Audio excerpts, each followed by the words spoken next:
Ассаламу алейкум алтындарым. Бисмилля деп біз бүгін вафли жасаймыз. Ең алдымен бізге таза ыдыс дайындап аламыз.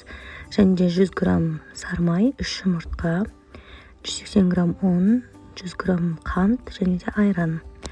Ең алдымен әдеттегідей жұмыртқаны жарып аламыз да шым-шым тұз себеміз бетіне. Оны жақсылап араластырамыз көпіртіп. Қантты 3 бөліп саламыз.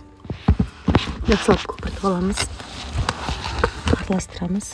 Қантымыз ерігенше өстіп жақсылап араластырып 3 бөлікке бөлдік. Жақсылап араластырып болғаннан кейін айранды құямыз. Айранымыз бөлме температурасында болу керек. Холодильниктен шыққан айран ол жарамайды. Және де сары майымызды газға қойып ертіп алсақ та болады, не болмаса бөлме температурасындағы сары май болады.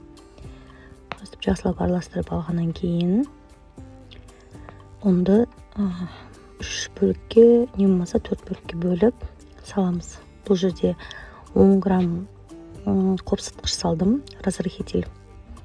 Сосын ұнды жақсылап араластырып, содан кейін өстіп 3-4 бөлікке бөліп араластырдым. Жақсылап ұнымыз түйіршіктенбеу керек. Жақсылап араласып, қатты сұйық та болмайды біздің құймамыз. Өстіп араластырып, жақсылап дайындап аламыз. Және де осы уақытта біз тоққа вафельницамызды қойып қоямыз. Кішкене ғана сары май алып, өстіп кисточкамен жақсылап ішіне жағып шығамыз. Бір рет қана жақсақ бізге жеткілікті. Әрдайым салып отқан сайын біз май жақпаймыз. Жақсылап өстіп ысып алғаннан кейін вафельницамыз өстіп үлкен қасықпен 1,5, не болмаса толы 1 қасық салсаңыздар жеткілікті.